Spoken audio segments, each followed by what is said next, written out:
What's up everybody, and thank you for joining me for another video. My name is Whack4863, but you can call me Whack. In today's video, I want to tell you about my hands-on experience with Nightingale. You see, I've been so lucky to be invited to closed alpha testing for about the last year now. So I've had some time to play Nightingale and see the progression of development for the game. Now, for those of you that are not familiar, Nightingale is a PvE open world survival crafting game played solo or cooperatively with friends. You build, craft, fight, and explore as you venture through mystical portals into a variety of amazing and fantastical realms. You are stranded beyond our world, cut off by the collapse of the arcane portal network. This catastrophe has left you fighting to survive in a labyrinth of beautiful and dangerous Fae realms. Your goal is to become a skilled Realmwalker and navigate the web of trans-dimensional portals. Only then can you discover your way to the magical city of Nightingale, the last known bastion of humanity.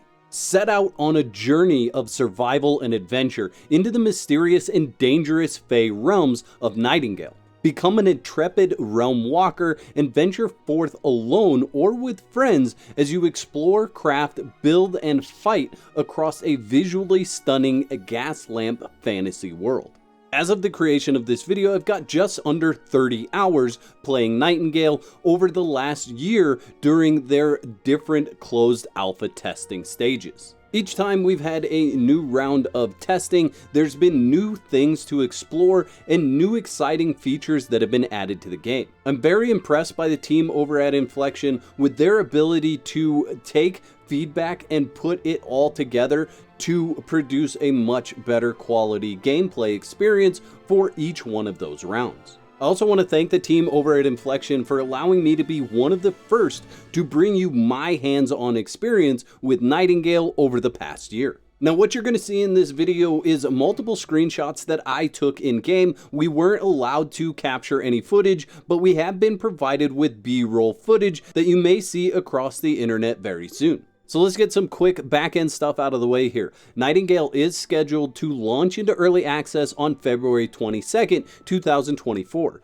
Now that's pretty far away, however, I'm hoping they'll allow us to make additional videos as we get closer to that release date, and then I'll be covering the game once it comes out as well. So if you're interested in Nightingale, I'd recommend hitting that subscribe button and the bell so you get notified when I upload those videos. Now, it's important for you to remember that everything that you see in this video is a work in progress. Inflection Studios is still working on this game, so what you see in this video is subject to change. One of the first things that I want to focus on and cover is the sheer difference between the realms and the natural beauty that you're going to come across in each and every one of these different realms. It's like every time you turn around, there's a new thing to look at that's just absolutely stunning. And that's even without going into another realm. Once you get to another realm, it's like, oh my gosh, how have I never come here and how have I been missing out on this the entire time? I thought the realm that I was living in was absolutely amazing, and then I ventured to a new realm and was just awestruck by the art design and the different things that were involved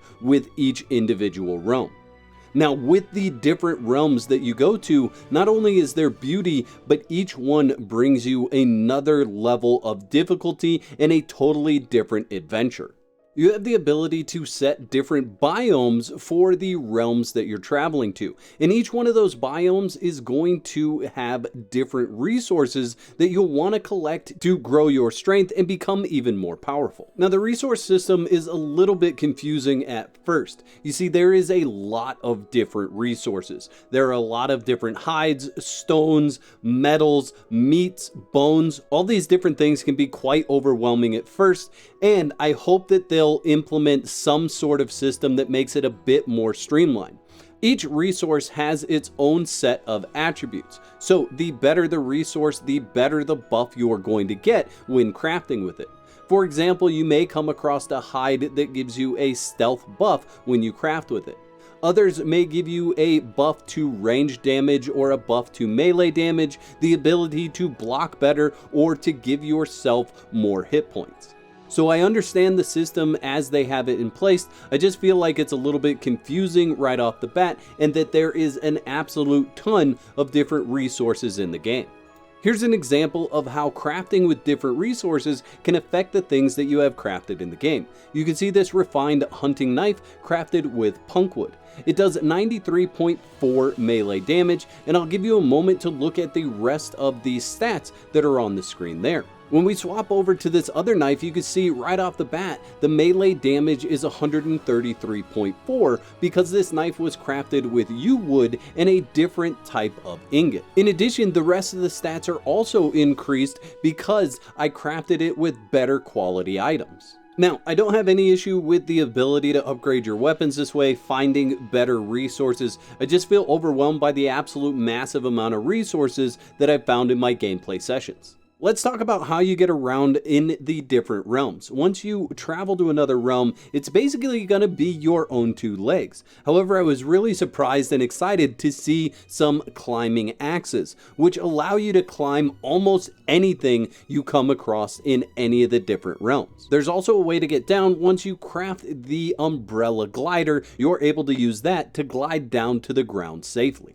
Now, I wouldn't mind seeing them add a mount at some point in time, but even with the size of the different realms, I didn't feel like I was really struggling to get around and check out the different areas of each realm. Staying focused on travel, but looking at the realm travel or the portal travel, you are able to craft as many portals as you'd like, and then you need realm cards to open the portal to a different realm. You need at least a biome card and a major realm card in order to open a portal.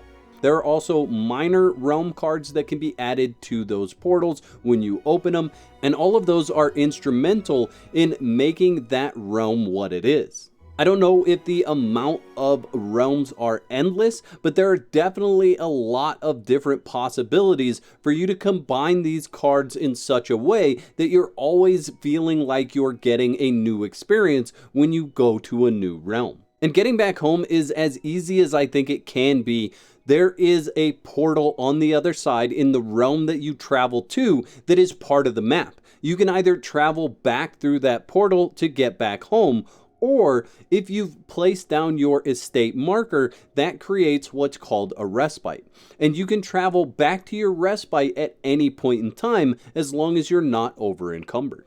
Let's dive into combat next.